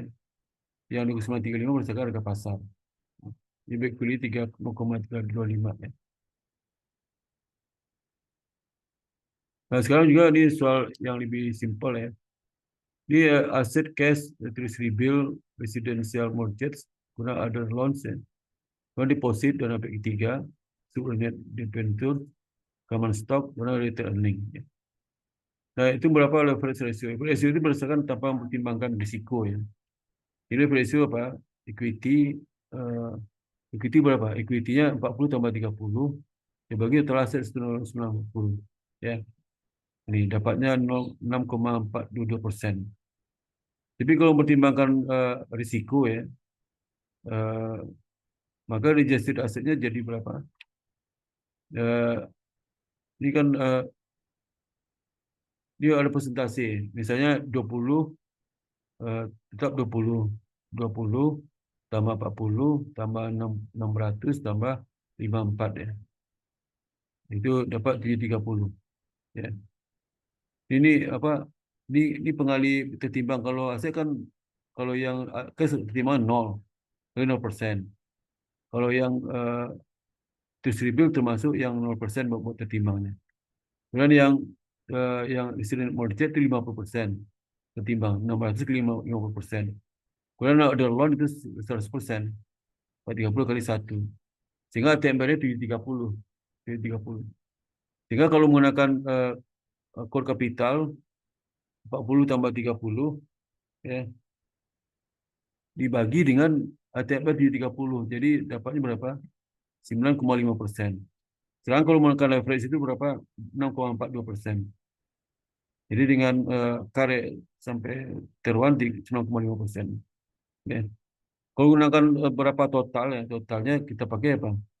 Totalnya 40, ini 40 tambah 40. Karena subordinate debenture itu termasuk additional capital, 40 tambah 40 tambah 30. Dibagi 7, 30.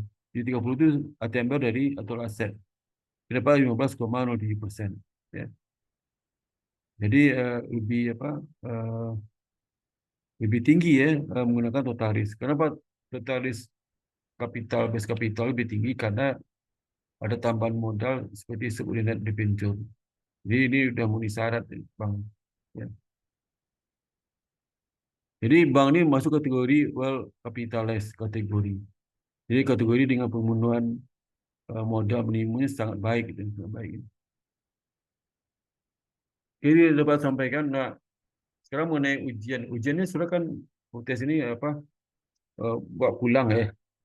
Kan buat pulang. Jadi apa? Sebenarnya kondisi sekarang itu buat pulang itu pasti dapat 100 semua lah ya. Karena ada AI, ada apa ya, ini banyak lah. Susah. Jadi sebenarnya terus terang aja kalau ujian buat pulang itu bukan ujian namanya itu, bukan ujian ya. Jadi saya apapun soal saya bikin pasti sudah bisa lah, ya nggak ada masalah, ya bisa jawabnya. Ini sebenarnya mengenai kualitas magister juga ini. Kalau saya lulus S2, soalnya close book semua sih, ya close book semua. Yang bawa pulang itu cuman ada mata kuliah kemampuan menulis itu. Itu di S2 di UI saya bilang. Menulis itu di satu SKS. Nah, itu sudah bikin karangan di rumah. Kalau sekarang sih lebih gampang lagi itu. Masuk ke AI jadi karangan ya. Nggak masalah sih. Ya. Dulu kan nggak ada AI. Kita mikir sendiri ya. Nah, ujiannya apa dikerjakan di kampus ya semuanya. Termasuk statistik semua dikerjakan di kampus. Jadi dikasih rumus-rumus dasar ya. Ini kan rumus dasar kalau nggak ngerti soal kan nggak bisa juga menggunakan rumus yang mana nih kan. Karena semua rumus dicampur aduk semua oleh dosen itu. Ya kita pilih soal satu pakai rumus yang mana. Kalau kita nggak belajar nggak bisa juga itu. Jadi sekarang tuh yang bawa pulang itu sebenarnya benar-benar ya. Ya, saya paling susah bikin soalnya, bikin soal yang bisa menjaga kerja sendiri. Ya, itu. Jadi soal besok ini saya tahu soal pelajarinya soal di buku Saunders itu, Saunders soal pelajari situ ya. Soal bisa lah. Ya. Kayak udah pakai AI udah jadi semua itu ya. Di semua. Ya. Jadi untuk soal saya belum bikin soalnya ya, karena soal kasus pun bisa dijawab ya. Atau siapapun saya kasih yang saudara bisa jawab ya. Dengan bantuan AI ya, AI ya. bagi kerja di rumah ya. Jadi saya nggak tahu, saya hopeless juga ngomongnya. Kalau bikin tesis juga gampang ya, gampang. Apa sih yang gampang sekarang semua bisa bikin kan.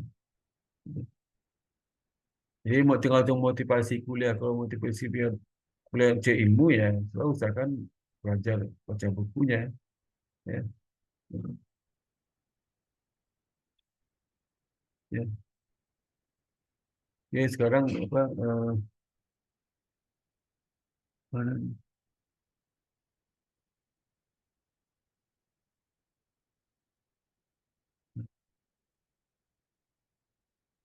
Tak usah dulu ya. Ya. Ya. Jadi saya soalnya itu saya belum bikin soalnya ya. Saya bikin soalnya saya yakin apapun segi soal itu bisa jawab lah. Ya. Saya bawa pulang, bawa pulang. Ya. Dan kerjanya 2 3 hari lagi itu. Bukan kerjanya selama 2 jam enggak, 2 3 hari. Jadi ya bisa jawab semua lah, gampang lah. Ya. Jadi gitu aja selamat ujian ya. Terus bukan ujian namanya, bikin PR gitu. Bikin PR ya. Bapak boleh Selamat boleh kerja ngomong PR di nggak, rumah Pak? ya. Halo? Iya, Pak Parta bisa ini nggak Pak? Apa namanya itu keringanan saat ujian tidak tulis tangan, tapi semua tergantung Bapak sih Pak. Apa-apa? Saat nanti ujian, apakah bisa tidak menggunakan tulis tangan gitu, diketik aja gitu Pak untuk jawabannya. Justru Soalnya kalau kan nggak biasanya pakai kita tulis tulis tangan tambah tangan. parah lagi itu, tambah parah lagi itu. Kalau nggak itu tambah parah lagi. Sudah kamu tinggal contek di AI, di copy file, ini udah aja nggak usah ujian aja lah. Saya kasih nilai aja langsung ya. Ya udah Pak, terserah Bapak Kasih aja. nilai A Terima semuanya kasih aja lah ya. Pak. Tinggal bawa pulang tulis tangan itu juga saya pasti dapat A semua lah itu ya. Ya. Amin, makasih Pak Parta. Jadi ini bukan ujian namanya. Bapak Itu kan kan PR, baik. PR ya, banyak PR ya. Karena harusnya kan jangan bawa pulang, kerjakan online. 2 jam selama 2 jam saya kerjakan di situ. Tapi ini kerjakan dari program studi kan bawa pulang semua. Bawa pulang semua ini ya saya pikir ya apapun soal apa bisa masih bagus lah. Selama ini soal jawabnya harus bagus. Saya nggak tahu apakah soal jawab atau enggak. Ya, bagus semua jawabannya. Ya kira sudah bisa menggunakan AI lah ya. Apapun ya soalnya. Nah, Bapak juga Ya. menjelaskannya jelas Pak, mungkin makanya Apa? bagus semua nilai kami. Apa? Karena dijelaskan dengan jelas sekali Pak saat penyampaian materi, makanya nilai-nilai kami bagus semua. Iya nggak tahu jadi. Ya, Mudah-mudahan Bapak baik, Bapak baik. mudah-mudahan Bapak bagus kami semua bisa deh. minta rekaman yang materi yang sekarang nanti. Iya, Video rekamannya. Iya, kasih Pak. iya bagus. Ya. Karena ini kalau saya punya cita-cita selalu lulus semua pastilah ya. Dengan sistem sekarang nggak ada mahasiswa S2 yang nggak lulus ya pasti lulus semua. Dan nggak Amin ada ya mahasiswa Allah, yang makasih Pak nggak bisa Parta. bikin tesis. Jadi kalau sudah menggagalkan diri sendiri, misalnya baru semester 3 melukai diri, itu rugi total itu. Kenapa? Karena pasti magister lah ya, pastilah ya. Rugi sudah nggak melanjutkan sampai tahap akhir. Ya. Apa sih kendala? Nggak ada kendala. Kuliah lancar online ya, ujiannya bisa jawab semua, tugas bisa diselesaikan semua ya. Ada bantuan AI. Udah juga tesis pun juga bisa gampang. Nggak bisa nulis. Udah kamu kasih tahu konsepnya, ide pemikiran AI keluar hasilnya. Nggak ada dengan AI itu apa tulitin bisa 10% sama 8% gitu. Ya. Jadi nggak ada kendala. Ya. Mengolah data sewa apa tinggal sewa ahli statistik, suruh dia ngolah data, tinggal suruh interpretasikan. Jadi nggak ada yang susah. Jadi saya harapkan tidak ada satupun saudara itu yang memerlukan diri, ya, memerlukan diri. Ya. Karena apa? Sama seperti ini soal mau jamu makan, gratis kasih makan kasih ini. Masa sudah nggak datang sih? Ya. Tinggal bayar murah, kasih makan enak, rasanya kenyang, pulang. Masa nggak datang sih? Ya? Sama juga sudah dikasih program master ya, dengan biaya murah, dikasih suguhan makan enak ya, sumber referensi yang bagus, ujiannya gampang ya, ujiannya bisa buka buku, kasih waktu 2 hari 2 malam ya. Kemudian tesis juga nggak ada masalah ya. Ujiannya lancar semua. Masa sudah mengundurkan diri, ya. Itu udah bisa saya mikir tuh gimana cara logikanya itu. Jadi di antara saudara yang 23 orang ini harus jadi MM ya, jangan sampai ada mundur satu pun ya. Ya, nggak Amin, ada Pak. alasan ini. Ya Pak. 1,5 tahun harus selesai, 1,5 tahun ya, harus selesai. Ya, nggak ada yang nggak selesai 1,5 tahun. Ya, ya karena kuliah online ini nggak ada susahnya. Itu yang saya sampaikan.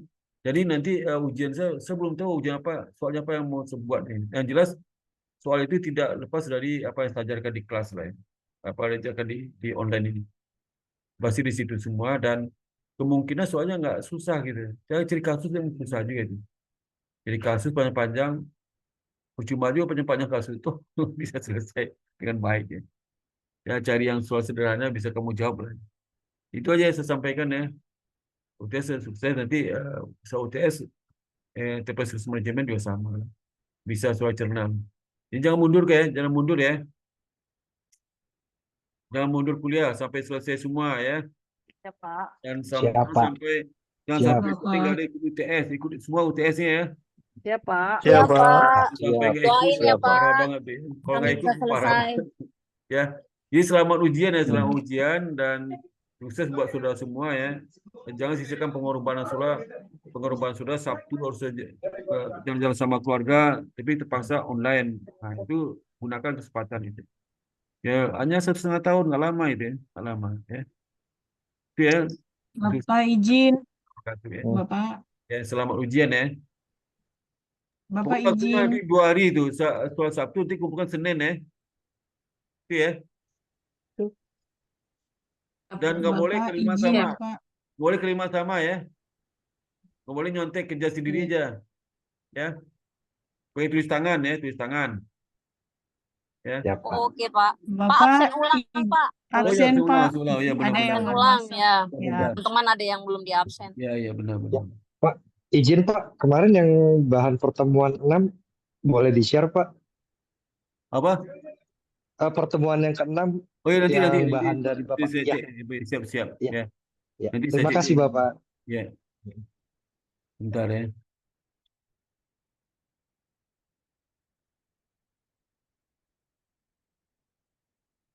Oke, Kristiana. Hadir Bapak. Bu Foni. Foni ada Foni? Nggak ada. Kemudian Tadi hadir, Bapak. Oh, Foni ada. Imelda. Imelda juga tadi hadir, Bapak. Apa Imelda ada? Oke. Imelda ada. Imelda tadi ada, hadir Bapak. Tapi ada ikut kegiatan kantor tadi. Oh, izin berarti. Iya Bapak. Dan Sulaiman ada? Nggak ada. Subhan. Kemudian Nunik hadir Pak. hadir. Kemudian Franklin apa? Maulidina ada. Hadir, Pak. Hadir. Ya, jadi ada 1, 2, 3. Ada 3 yang nggak hadir ya. Nah, kemudian yang pertemuan Franklin tadi hadir, Pak. Siapa? Franklin tadi hadir. Franklin mana? Franklin mana tuh Franklin? Kalau udah hadir. Franklin mana? Franklin. Nggak ada Franklin kan? Sulaiman hadir, Pak. Izin Sulaiman hadir. Sulaiman mana tuh? Sulaiman orangnya mana? Sulaiman. Halo? Sulaiman mana? Hadir, Pak. Hadir, Pak. Oh, ada nih. Ya. Sekarang yang itu ya, yang apa? Pertemuan ke-6, Pak. Siapa tadi nanya pertemuan ke-6 ya? Iya, betul Pak, pertemuan yang ke-6 Pak. Bentar. Ini pembelajaran 1, 2, 3, 4, 5, 6. Ini ya. Siapa nama Pak tadi Pak? Mungkin nggak ada isinya. Kenapa nggak ada isinya ya?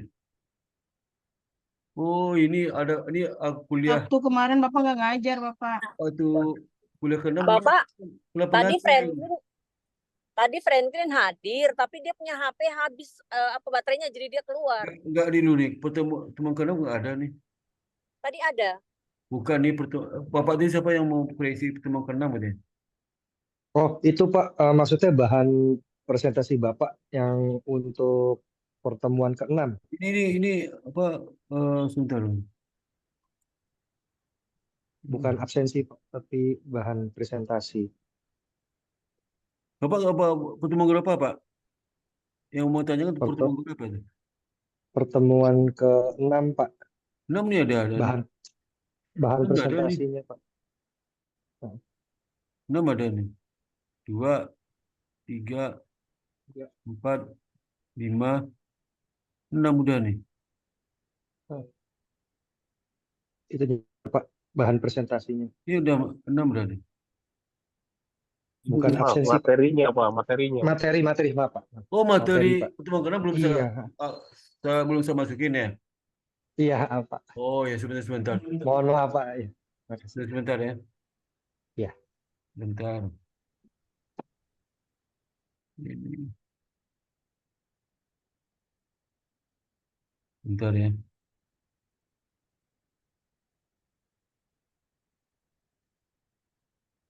Ketika ke-6 nih. Kuliah ke-6 berarti. Oh ini belum ya.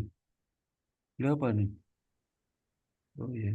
Ya. Itu yang Edit.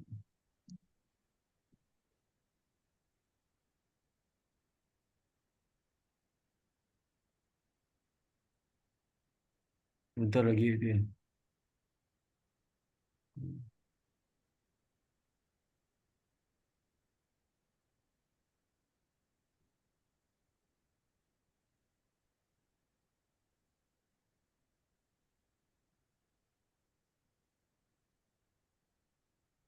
Oh ke-6 nih. Iya itu.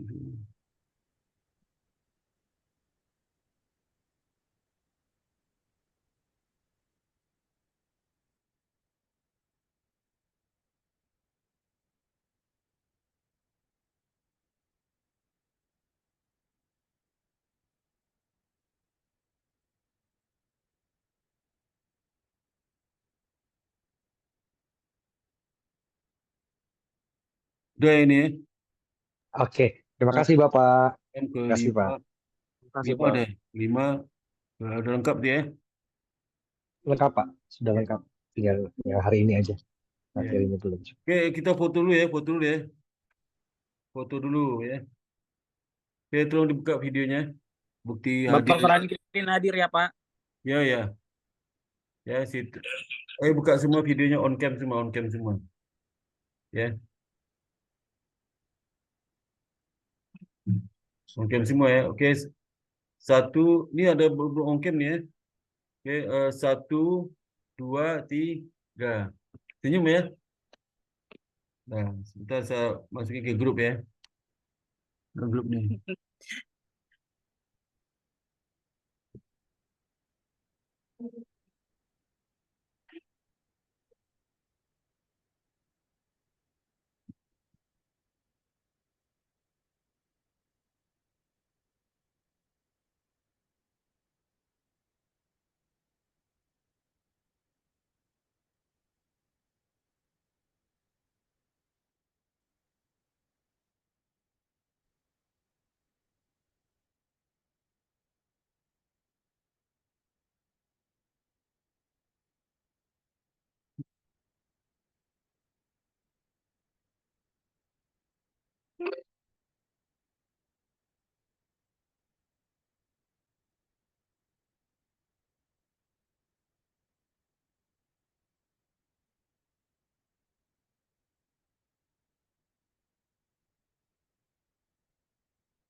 Oke, udah ke grup ya. Oke, dengan demikian sudah kuliah hari ini. Selamat uji UTS minggu depan ya. Kita semua, Assalamualaikum warahmatullahi wabarakatuh. Waalaikumsalam. Waalaikumsalam. Terima kasih Bapak. Terima kasih, Bapak. Terima kasih, Pak. Sama-sama. Makasih Pak Ya, Sparta. sama-sama, Pak.